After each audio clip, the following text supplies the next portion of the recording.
Ada wondered how their arrival would go down with the residents, who came to the home to hide away their shame and have their babies in private. Respectable married evacuees would feel no shame about their condition, and they would have no secrets to hide. How would the two very different types of mothers-to-be react to each other? Ada's wandering thoughts returned to the long-ago pilgrims breaking their journey at the ancient priory. Mary Vale has been providing shelter from the storm for nearly 1,000 years. Nothing much has changed, she thought to herself, smiling as she headed back into the home. The appointment of a new and much trusted matron could not have come at a better time. The promotion of Sister Anne, a nun of the Order of the Sisters of Holy Mary, and an experienced midwife too, filled the Mary Vale staff with hope and excitement.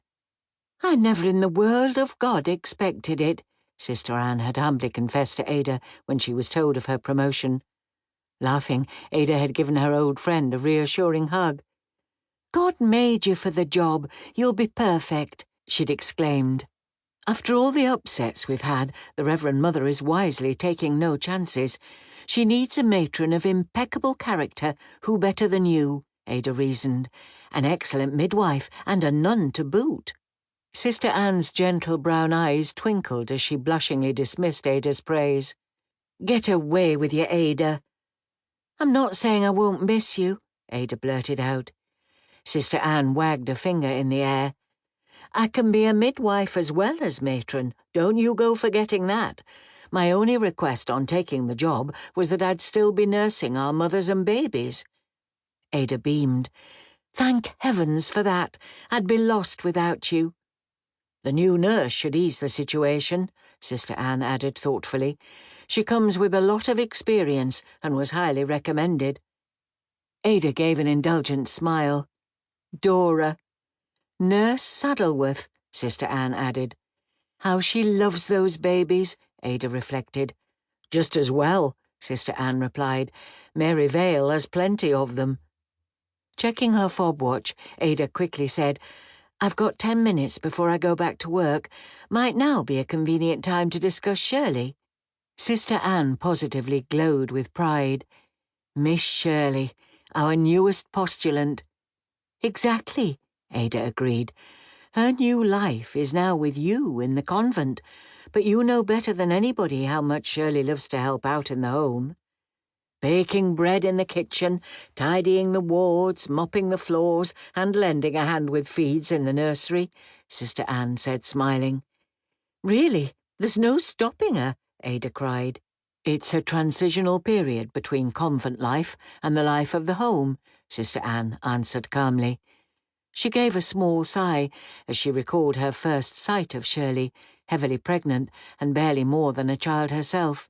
She was barely able to speak when she first arrived here. Ada's blue eyes swam with tears as she too recalled the terrified young girl who'd arrived after years of abuse from her own father. Staying on here after her baby's adoption, working as a ward assistant, gave Shirley not only a role, but dignity and status too, Sister Anne added thoughtfully. And it led her to God. Returning to the immediacy of the moment, Ada continued, "As much as we appreciate Shirley's unstinting help, I worry that she might be spending too much time on her knees on the wards rather than on her knees in the chapel. She always says she's closer to God when she's on her hands and knees beside a mop bucket," she giggled, "but I would hate the dear girl to get into trouble." Sister Anne waved a hand in the air. "There's no fear of that, Ada. Shirley's commitment to becoming a nun is rock solid. Her only problem is she'd like to have been received into the church yesterday rather than in 5 years' time. Part of Shirley's spiritual training will be learning how to balance her time between her studies, her prayers and her vocational work. Don't worry, the child will get there in the end," she said with confidence. Ada scraped back her chair and rose to leave. "I just needed to check the situation with you.